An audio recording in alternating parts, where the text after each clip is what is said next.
welcome everybody to the 2021 Vermont Organics Recycling Summit, organized by the Composting Association of Vermont in partnership with the Vermont Agency of Natural Resources.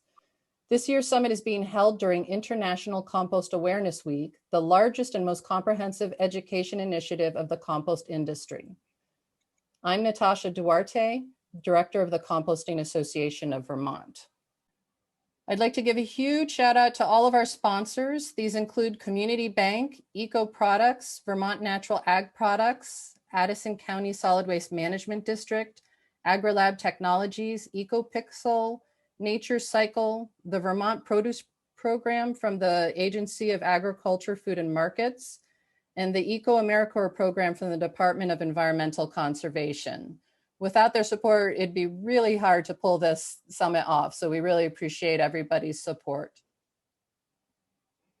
Before we get into today's program, I'd like to just make two announcements. The Composting Association of Vermont worked with Paul and Winsong Kervik to create a food scrap story calendar. The calendar features photographs of interesting designs that emerged in their food scrap bucket, and they took pictures throughout the year, and we put it together in this great little calendar. Inspired by what she saw in her grandmother's calendar, 4-year-old Neoma created her own food scrap art. Motivated by all of this creativity and interest from multiple partners, CAV is launching a statewide food scraps arts challenge as an outreach and education activity. Submissions will be featured on the CAV website, and some will be selected for the 2022 calendar. You can learn more about this project on the CAV website under projects. So now on to today's program. We're going to have opening remarks from Commissioner Peter Walke, and then we'll hear about the state of organics in Vermont from Josh Kelly, and then our featured keynote presenter, Dr. David Montgomery. Before I turn things over, I just want to also give a heads up that our first virtual tour is going to be at 3 p.m. today. And that features Vanguard Renewables Aerobic Digester at the Goodrich Family Farm.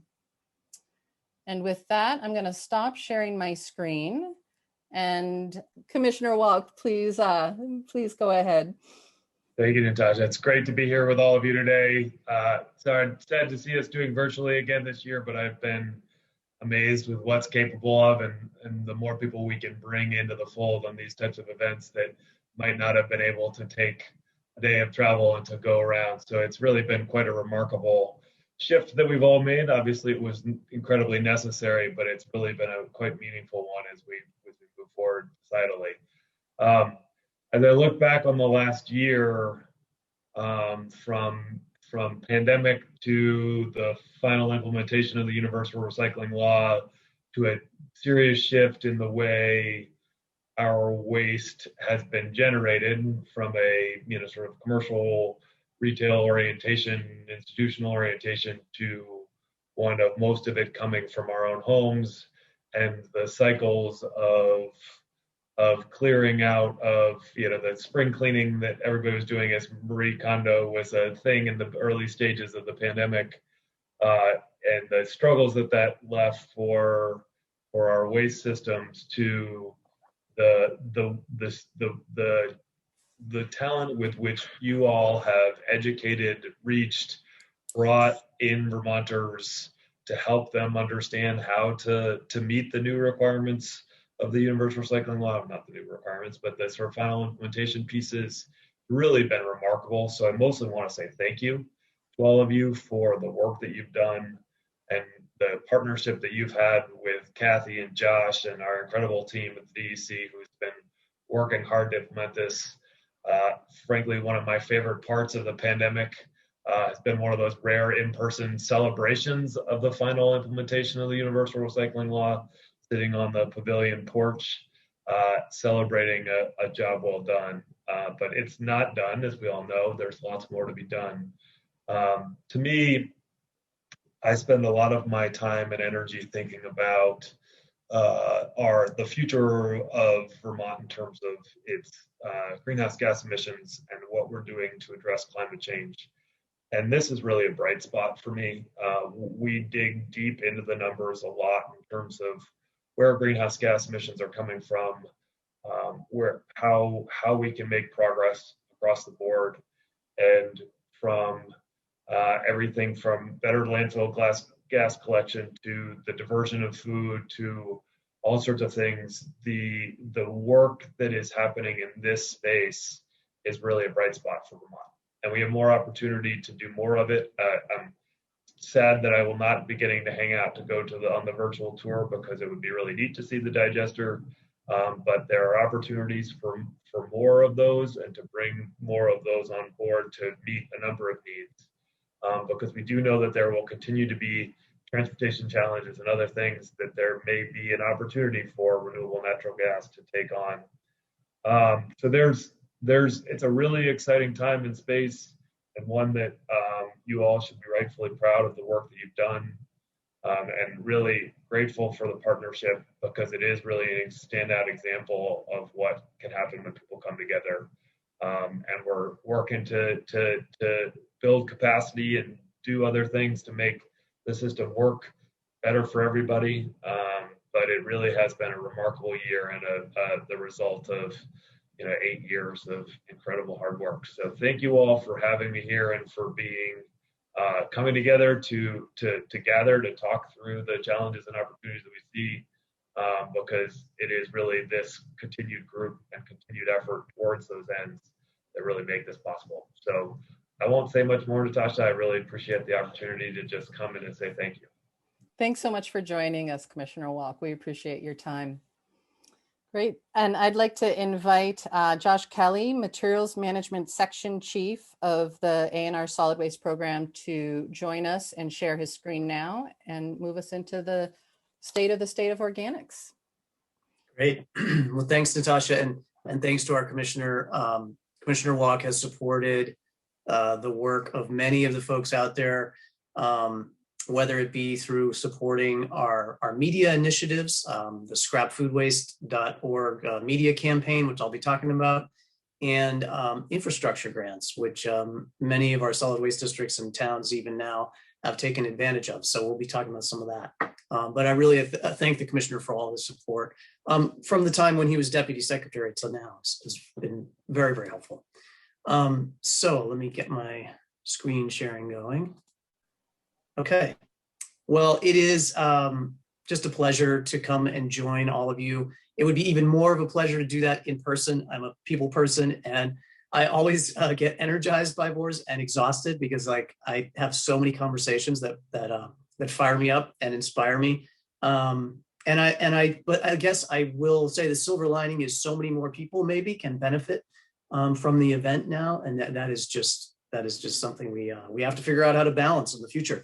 So this is the 15th year. I still am surprised by what a long dedication Vermont has had to the topic of organics management, and really keeping it separate from our disposal waste stream. So 15th year of VORS, we should all give ourselves a hearty pat on the back for that. It's just really nice to meet that milestone.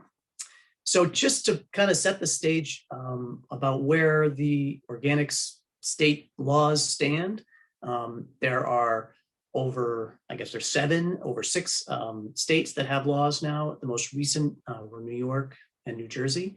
And they're varying. Most of these are in the 1 or 2 ton per week type generator level. But it's remarkable to me, in working in the solid waste field, how many other states are engaging with this, and especially in the Northeast. I had the benefit of joining the Environmental Business Council's Talking Trash annual event, which they typically hold in person, but this year was remote. And they bring in large waste companies, much more sort of focused in other New England states than Vermont.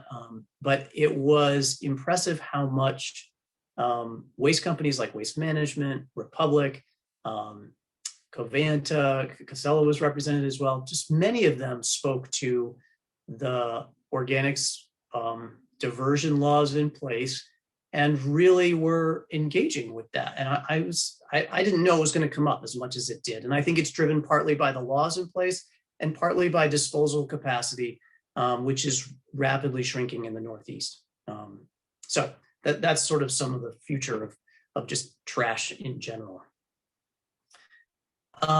This is the 20 waste composition study, which many of you have seen before. We only do these studies, or we do them every 5 years. And so in 2023, we will do another one of these studies, hiring a contractor to literally take samples of Vermont's trash and sort through it to see what's in there. And the one that was done in 2018 was definitely more funding went into it. So it was a more accurate depiction of Vermont's waste than had been done previously. And it found that about 20% of Vermont's waste is food waste. And it's almost 80,000 tons a year. And roughly half of that is in the residential sector. And we are able to feed that tonnage into the EPA's VORS model. And this is a model anybody can use online to calculate the greenhouse gas benefits of composting that material. And it would equate to over 9,000 vehicles off Vermont's road each year. And I think we often underestimate as a society the power of these habits at our own backyards of composting our food scraps. So I just think that's really impactful. And I'm very interested to see what happens in our next waste composition study, which will be here before we know it. It's already 2021, in 2023, to see how the food waste ban has impacted this number in red on your screen. This is Vermont's state diversion goal. Before I was even hired in 2013, we had a goal of recycling or composting. Some people call it the recycling rate, to sort of just put it into one term. The goal has always been over 50%, or 50%, sorry, of our waste stream to be diverted and used for better things. And we're still not there yet. As you can see, the red is the landfill disposal in the state, and the blue is recycling composting.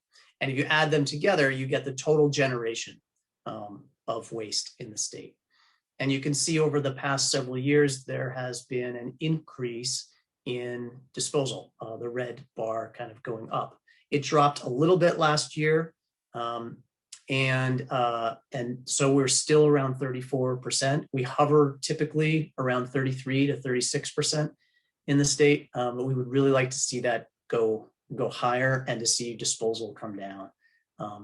But what I will say is that year over year, recycling has remained strong, and we've had increases in food scrap composting year over year, which make up part of that blue bar. There's a lot that goes into the blue line.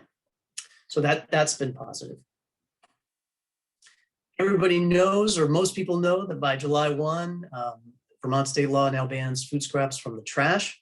Not a big surprise to this group, but it was quite a year looking back on it. And in addition, haulers as of July 1, 2020 are required to offer food scrap collection to commercial customers and apartments of 4 units or more, unless another hauler is willing to provide that service.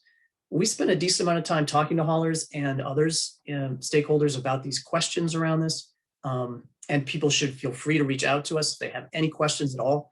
You can find our website at vtrecycles.com and find contact information for me and anybody from our team.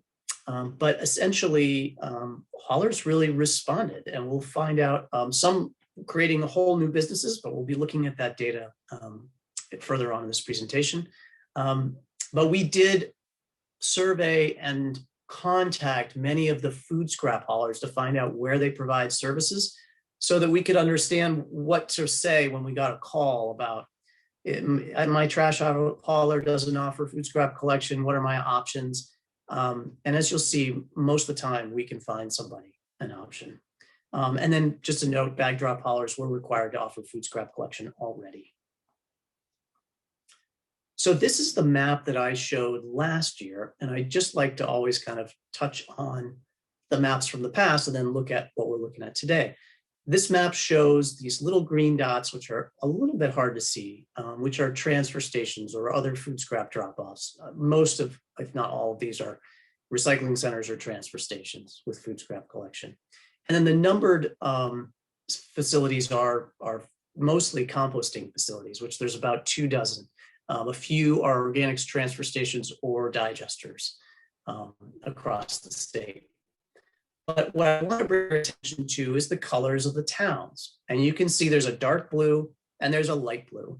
And so the dark blue represented how much residential curbside food scrap collection services there were last year, at the beginning of 2020, essentially, roughly the beginning. And then the light blue is where towns have a drop off within about 10 miles. And then there's a small subset of the state up in the kingdom that has mostly really just access to backyard composting. Some of the most rural towns are a little bit further from drop-offs than the others. But in general, there's over 100 food scrap drop-offs across the state, and most towns are within 10 miles of a drop-off facility. And as you can see, curbside residential was really limited up until this past year. So let me just go from this map. So concentrate on the dark blue, and let's go to the next map. This blue is a little bit, we try to get the color to match, but it mostly does. So this is dark blue, represents the growth in residential food scrap hauling.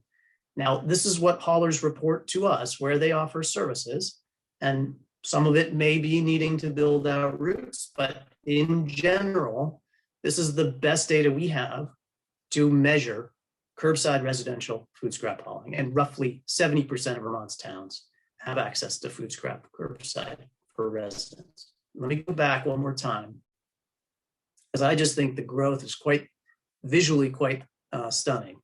That's hugely impressive to me. I would not have guessed that amount of work would have been put into place in this short amount of time. So really hats off to the hauler community for filling this need, and to residents for signing up for services that, as you'll see, are just super convenient, and that you really can't beat it. If you want curbside services, there are some excellent providers out there. All right, so I'm going to have one last map. So this map is really just to look at facilities themselves, and I try and show each year sort of some of the new facilities. And thanks to Ben Gothier, who's given me kind of an update on, he does a lot of the permitting work for DEC. So the big green dots, the lime green big circles, are certified, DEC certified food scrap management facilities. And the red arrows indicate the new ones. And I'll also point out on-farm composting sites, which are the red barn icons on this map. So some of the new facilities listed here, you see one down near the Hartford White River Junction area, that's Sunrise Farm, a new composter as of this year. And then there is up in the Chittenden County area, Casella's new depackaging facility. And then going further north to Irisburg is a farm composter called Marcho Acres. And then the Salisbury Anaerobic Digester is down here in the Addison County area. So we had several new facilities open up. But what I wanted to mention in addition to this is, since 2012, we have a rough estimate of how many food scrap haulers were permitted with the state when the law was passed. The Universal Recycling Law was passed in 2012. And we had about a dozen. By our count, it's about a dozen, maybe plus or minus a few. But we're over 44 now. And that is more than, it's near tripling of food scrap haulers. So again, I think you get to this map, I'll go back to it, of coverage with a lot of those haulers at all scales. And so it's just remarkable. It's been amazing to see this type of entrepreneurship take hold. All right, so a couple of other ways to look at the data. I get asked frequently by reporters, where's the state at with the food waste ban? What are the results? And we get, our data is really good on disposal. Our data on diversion is less good. Farms don't have to report to us what food waste they take in. We voluntarily get food donation data from the Vermont Food Bank and really appreciate them for that. But we miss so much. If a hauler takes their food waste across the border into Massachusetts or to a composter in New Hampshire or Mass or New York, we don't get that data. They only report it if it goes through a Vermont facility.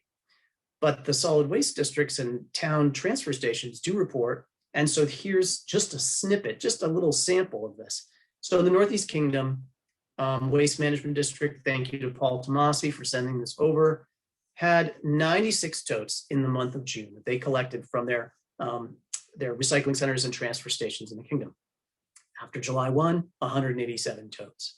And the months after that were approximately 200 to 300 per month. There's almost always a dip in winter. Trash tends to go down a little bit in winter at many of these small transfer stations, but that's just amazing growth. Addison County, 20 tons in 2019 and 50 tons now in 2020. The Stowe transfer station, Q2, which is essentially April, May, and June, had 9 tons, and then July, August, September, 29 tons. So remarkable jump. Londonderry, Q2 again, 10 tons, Q3, 19 tons. So you're seeing almost a doubling across the board, if not more. And these are not new programs. It's not like they just started collecting food scraps. For example, the Kingdom, Northeast Kingdom District has been collecting food waste since the law passed at many of these facilities. They had food scrap collection at many of their facilities. They probably had more as the law phased in, but certainly before July 1, they had collection available. And the same is the case with many of these. You can actually see it best in this chart we got from the Addison County District, thanks to Don Maglianti. You can see the growth here over time.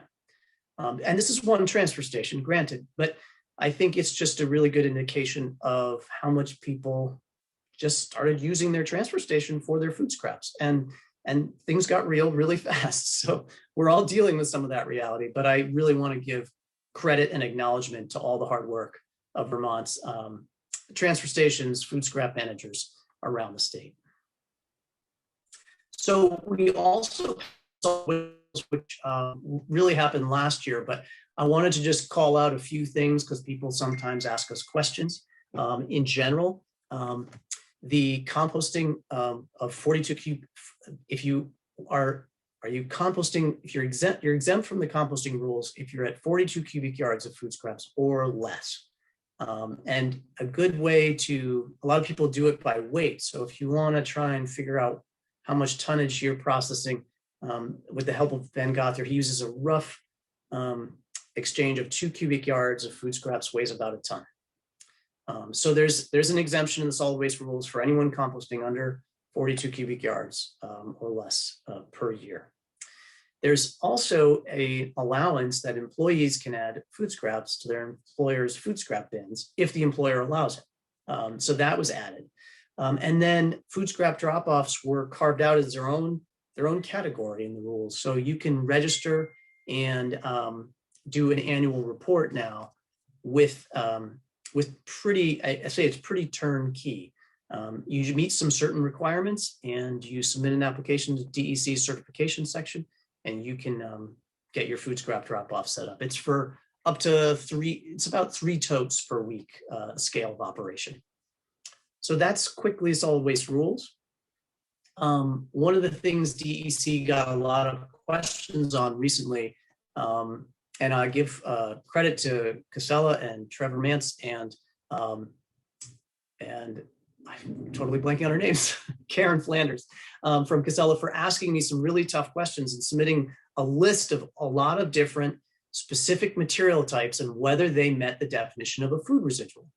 And so we looked back at statute, and I put it here just so you can see that the statute was written to define food residuals are anything from the discarding of food that is recyclable in a manner consistent with section 6605K. That is the food recovery hierarchy, which refers to feeding people, feeding animals, composting, anaerobic digestion. So if it's able to be composted or fed to animals or fed to people or anaerobically digested, then it is a food residual.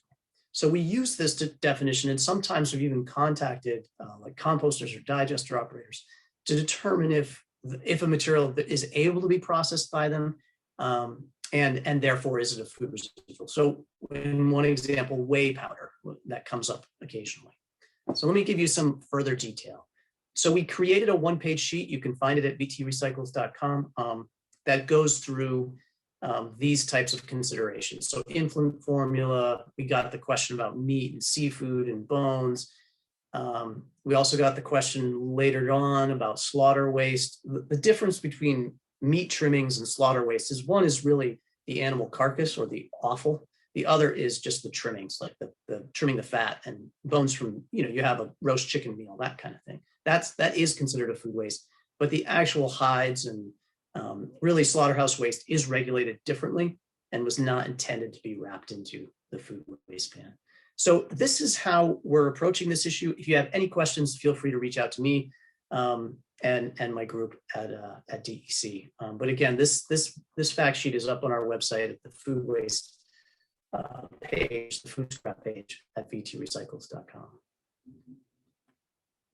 We have relaunched, some of you may have seen the ads or heard them on the radio or on your Facebook feed, the scrapfoodwaste.org Let's Scrap Food Waste campaign.